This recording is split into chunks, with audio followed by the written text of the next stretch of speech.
하노라. 아멘. 할렐루야.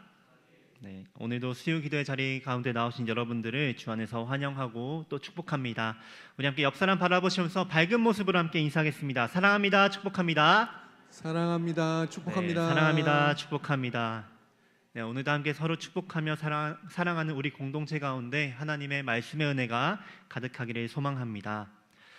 여러분, 우리는 일상 속에서 굉장히 크고 작은 관계 속에서 살아가곤 합니다. 가정에서도, 교회에서도, 직장과 친구 관계에서도 우리는 여러 가지의 관계를 맺으면서 인생을 살아가죠. 그리고 그 수많은 관계 속에서는 우리는 서로 부딪히고 때로는 상대방의 연약함을 마주할 때가 굉장히 많습니다. 저도 그렇고 여러분도 그렇겠지만 저도 저희 부모님의 연약함을 마주할 때가 있고 저희 누나들의 연약함을 마주할 때가 있고 저의 아내의 연약함을 마주할 때가 있고 또 저 스스로의 연약함도 마주할 때가 굉장히 많은 것 같습니다. 그리고 그렇게 그 연약함을 마주할 때 우리의 마음속에는 종종 이런 생각이 스며들곤 합니다. 내가 저 연약함을 받아주어야 하는가? 내가 저 연약함을 언제까지 받아주고 내가 어떻게 반응하며 대응해야 하는가? 이런 질문들이 우리의 마음속에 계속해서 피어나곤 합니다. 그래서 만약에 내가 그 연약함을 받아주게 된다면은 점점 내가 손해를 보는 것 같고 억울한 상황이 굉장히 많아지게 되죠. 자본주의 사회는 우리에게 주는 만큼 받아야 한다는 기준을 우리의 무의식 속에 심어 놓았습니다. 그래서 내가 조금만 더 주면 억울하고 내가 조금 더 양보하면 내가 손해보고 내가 잘못하는 것처럼 우리는 생각을 하게 됩니다. 그런데 성경은 이 세상의 원리와는 우리에게 다른 길을 제시하고 있는 것이죠. 그래서 오늘 바울은 로마서 15장 말씀을 통하여서 우리에게 이렇게 말을 하고 있습니다. 믿음이 강한 자는 약한 자의 약점을 담당하라. 그리고 서로 덕을 세우라 라고 말을 하고 있는 것이죠. 왜 그래야 할까요? 이 손해같고 비효율적으로 보이는 사랑은 정말 우리가 살아가는 데 있어서 가치가 있는 것일까요? 그리고 우리는 이러한 길을, 이 말씀의 길을 어떻게 끝까지 걸어갈 수가 있을까요? 이를 위해서 오늘은 우리 함께 로마서 15장 1절에서 6절까지의 본문 말씀을 함께 살펴볼 것입니다. 그래서 이 본문을 살펴볼 때 바라는 것은 이 말씀을 통하여서 우리가 정말 하나님이 기뻐하시는 하나님의 백성으로, 하나님의 자녀로, 그리고 하나님이 기뻐하시는 공동체로 변화되기를 간절히 소망합니다. 그래서 바울은 오늘 본문을 시작하면서 이렇게 말을 합니다. 함께 1절 말씀을 읽겠습니다. 시작. 믿음이 강한 우리는 마땅히 믿음이 약한 자의 약점을 담당하고 자기를 기쁘게 하지 아니할 것이라. 아멘. 먼저 믿음이 강한 자라는 표현이 우리의 눈에 들어옵니다. 이 믿음이 강한 자라는 표현은 무엇일까요?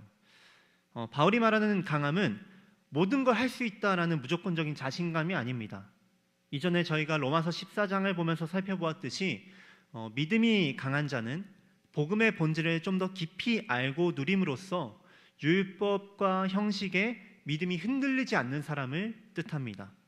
그래서 로마서 14장에서 우상에게 제물로 바쳐진 고기를 먹는 것이 자신의 믿음에 영향을 주지 않는 신앙을 가진 사람이죠.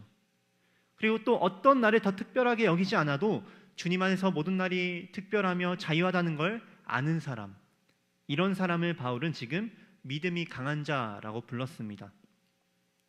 그런데 바울은 이러한 강한 자들에게 뜻밖의 요구를 하고 있는 것이죠. 약한 자의 약점을 담당하라고. 이 말은 단순히 그들을 이해해 주어라, 그냥 내버려 두어라, 그냥 그럭저럭 받아주어라 라고 하는 것이 아닙니다. 담당하다라는 말은 짐을 함께 짊어지는 것을 말하는 것이죠. 그들의 멍에를 함께 짊어지는 것.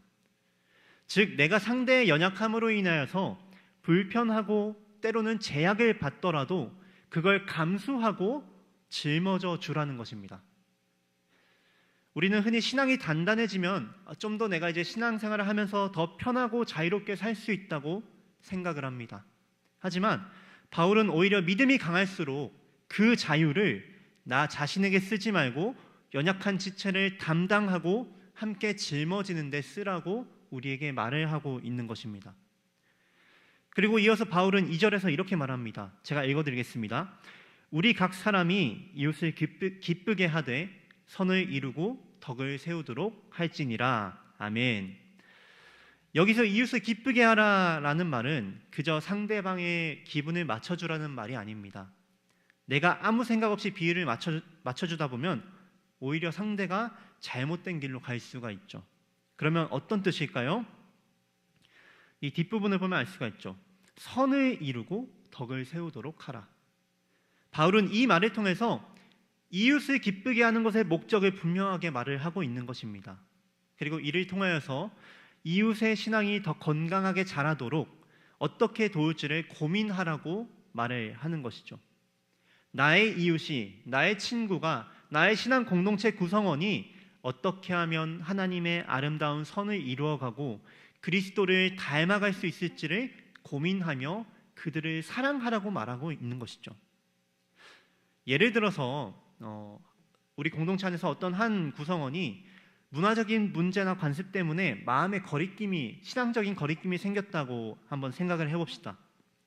자, 그런 사람이 있는데 우리가 그런 사람을 향하여서 그거 아무것도 아니야, 그냥 너 자유롭게 해 라고 섣불리 나의 논리를 내세우며 강요하기보다 그 한 사람이 어떻게 하면 이 한 사람이 하나님의 때에 하나님의 방법으로 잘 성장할 수 있을까를 고민하면서 신중하게 말을 내뱉는 것입니다.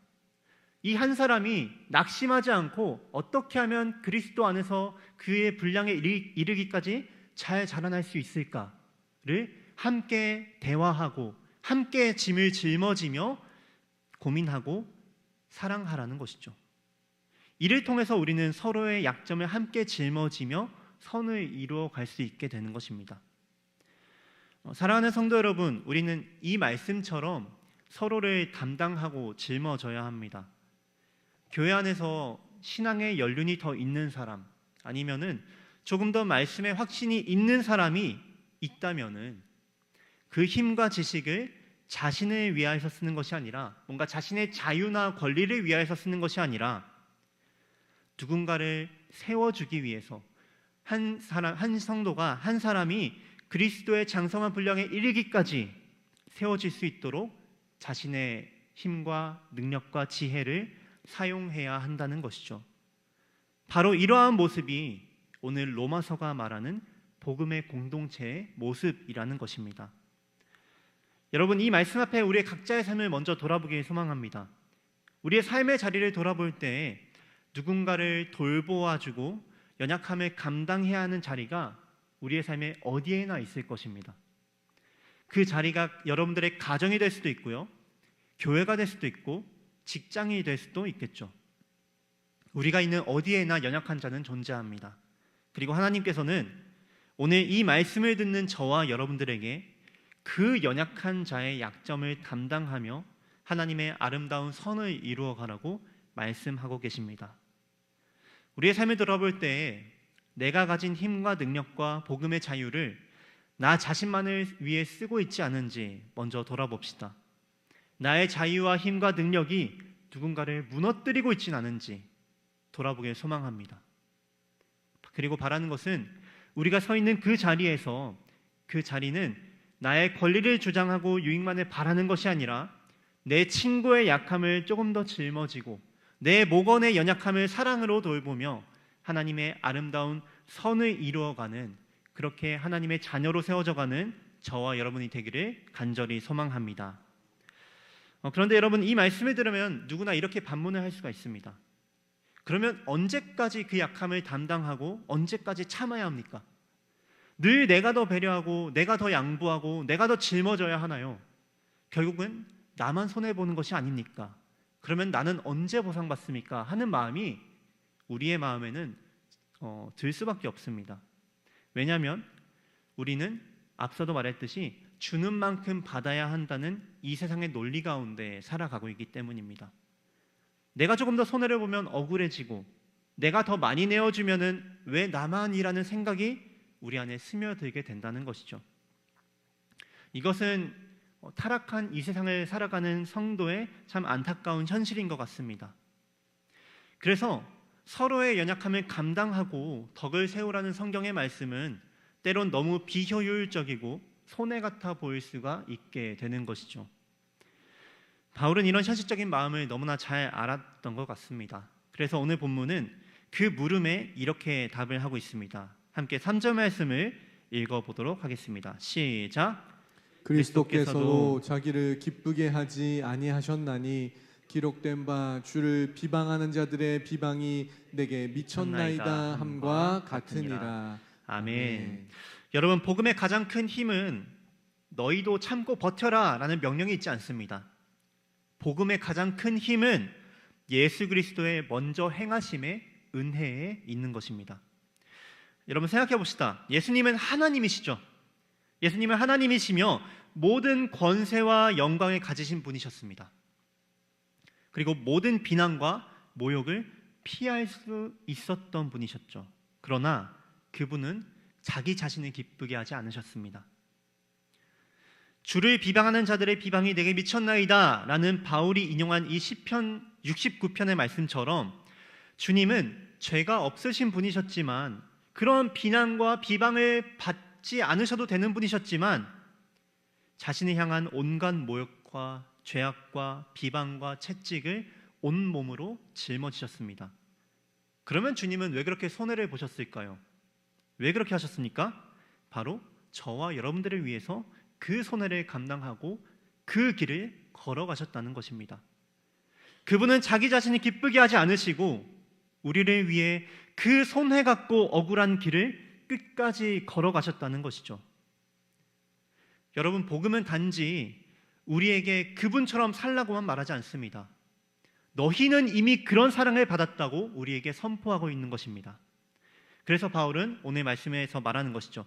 그리스도께서 너희를 위하여 이미 사랑하시고 담당하시며 구원하셨다. 그러니 너희도 이제 그 길을 따르라 라고 우리에게 초청하고 있는 것입니다. 여러분, 남의 약함을 담당하는 게 때로는 귀찮고 억울하고 손해 같고 싫을 수도 있습니다.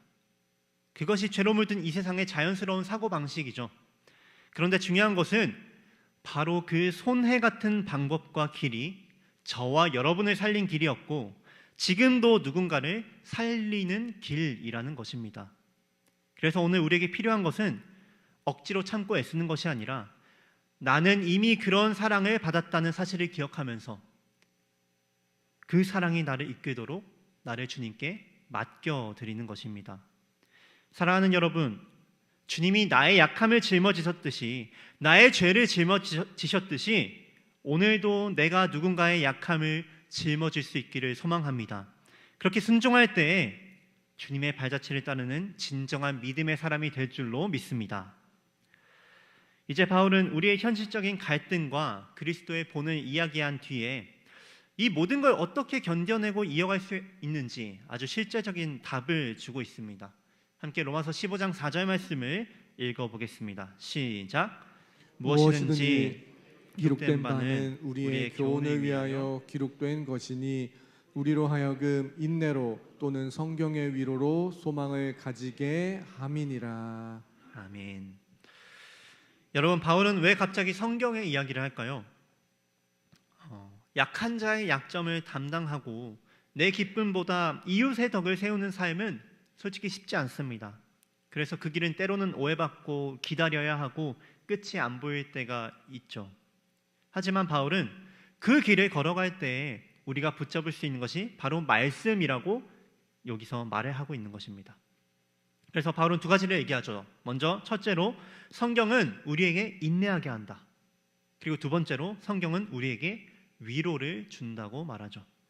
그리고 이 인내하게 하고 위로를 주는 이 둘이 결국 우리에게 소망을 허락한다고 바울은 얘기하고 있는 것입니다. 왜 그럴까요? 말씀은 우리로 하여금 주님이 어떻게 일하셨는지를 다시 보게 합니다. 오늘 저와 여러분들이 보는 것처럼 하나님이 어떻게 일하셨는지를 보게 하죠. 그리고 하나님이 지금도 나를 위해, 우리 공동체를 위해서, 약한 자를 위해서 멈추지 않고 일하고 계시는구나를 기억하게 합니다. 그래서 그 기억을 통하여서 우리를 다시 한 번 더 인내하게 하고 다시 한 번 더 우리에게 위로를 준다는 것이죠. 그래서 때로는 아무도 몰라주는 것 같고 정말 이 길이, 이 짊어짐이 무슨 의미가 있나 싶을 수 있습니다. 하지만 그 가운데서도 말씀은 우리에게 인내와 소망을 허락하면, 위로를 허락하면서 우리에게 소망을 준다는 것이죠. 그리고 그 말씀은 이 길이 절대 헛되지 않다고 우리에게 확신을 시켜줍니다. 그리고 또 이어서 바울은 5절과 6절에서 이렇게 기도합니다. 제가 읽어드리겠습니다. 이제 인내와 위로의 하나님이 너희로 그리스도 예수를 본받아 서로 뜻이 같게 하여 주사 한 마음과 한 입으로 하나님 곧 우리 주 예수 그리스도의 아버지께 영광을 돌리게 하려 하노라. 아멘. 이 말씀을 통하여 바울은 또 무엇을 말하고 있습니까? 약함을 담당하는 삶은 내가 혼자 애쓰는 것이 아니라는 것입니다. 하나님은 그 길을 걸어가는 우리에게 인내할 힘과 마음의 위로를 주신다는 것이죠. 그리고 그 결과는 무엇입니까? 서로 뜻이 같아지고 한 마음과 한 입으로 하나님께 영광을 돌리게 될 것이라고 우리에게 소망을 주는 것입니다. 서로의 생각이 다르고 신앙생활의 양상이 달라서 싸우고 비판하며 서로 업신여기는 그들이 말씀을 통하여서 말씀에 순종하며 인내와 위로를 받아 소망을 얻게 될 때에 그들은 하나가 되어 한 분이신 하나님을 찬양하게 될 것이다 라고 우리에게 소망의 이미지를 주고 있는 것입니다. 여러분, 그러면 하나님께서는 왜 우리가 서로의 약함을 감당하길 원하실까요? 그저 선한 사람이 되라고 하는 것은 아닐 것입니다. 왜 그렇습니까? 결국 우리가 서로의 약함을 감당하는 그 길은 우리의 교회를 하나 되게 하고 그 하나됨이 바로 하나님께 영광을 돌리는 예배로 이어지기 때문입니다. 여러분, 갈라진 공동체는 하나님께 영광을 돌릴 수가 없습니다. 하지만 서로가 서로의 짐을 감당하고 믿음이 강한 자가 자신의 자유를 절제하며 함께 선을 이루고 덕을 세워갈 때에 하나님은 그 모습 위에 하나됨의 영을 우리에게 부어주십니다. 그리고 그렇게 하나된 공동체는 세상과는 다른 하나님 나라의 모습을 이 땅 가운데 선포하게 되는 것이죠. 세상을 향하여 한 분이신 하나님을 섬기는 우리는 이렇게 하나가 되었다고 선포하는 것입니다. 그리고 그 모습을 본 세상은 자신들이 이해할 수 없는 방식으로 교회가 하나 되는 것을 보고 하나님이라는 분은 저 공동체에 살아계시구나를 느끼게 되는 것입니다. 그래서 그 하나됨을 느끼게 하는 이 공동체를 통하여서 하나님께서는 놀라운 일을 행하시고 영광을 받으신다고 바울은 얘기하고 있는 것이죠. 이제 말씀을 마무리하겠습니다. 여러분, 오늘 바울이 우리에게 들려준 말씀은 결코 가벼운 요청이 아닙니다. 믿음이 강한 자라면 약한 자의 짐을 함께 지고 내가 조금 더 손해보고 조금 더 불편해져도 그 이웃의 덕을 세우고 선을 이루어가라고 우리에게 말씀하고 있습니다. 사실 이것은 세상의 논리로는 도무지 이해되지 않는 길이죠. 우리는 언제나 세상이 말하는 주는 만큼 받아야 한다는 계산법 속에 익숙해져서 살아갑니다. 그러나 복음은 그 틀을 깨뜨리라고, 우리의 그 틀을 깨뜨리라고 우리에게 말합니다. 그럼 왜 그래야 됩니까? 바로 예수 그리스도께서 이미 그렇게 행하셨고 우리가 그 은혜를 받았기 때문입니다. 예수님께서는 하나님이셨음에도 자기를 기쁘게 하지 않으셨죠. 온갖 비방과 모욕을 피하실 수 있었지만 기꺼이 그 길을 선택하셔서 우리의 죄와 연약함을 대신 짊어지셨습니다. 우리의 죄를 담당하셨다는 것이죠. 그리고 나서 우리에게 말씀하십니다. 너희는 이미 그런 사랑을 받았다. 그러니 너희도 나와 함께 그 짐을 짊어매라. 하지만 그 걸어가는 길은 우리의 결심만으로는 걸어갈 수가 없죠. 그래서 바울은 오늘 말씀 속에서 우리에게 분명히 알려줍니다. 우리를 붙드는 것은 결국 하나님의 말씀입니다. 성경은 우리로 하여금 인내하게 하고 위로를 주며 소망을 갖게 한다는 것이죠. 그래서 우리는 그 말씀의 힘으로 예수 그리스도를 따라서 약함을 담당하며 선을 이루어 갈 수 있다는 것입니다. 그리고 그렇게 노력할 때 하나님께서는 하나됨의 은혜를 부어주시고 그 공동체 가운데 영광 받으신다고 말을 하고 있는 것입니다. 사랑하는 수원북부교회 성도 여러분, 바라는 것은 우리의 가정 안에서, 우리의 교회 안에서, 우리의 목장 안에서, 여러분들의 일터 안에서 약함을 담당하는 아름다운 선을 이루어 가시기를 소망합니다.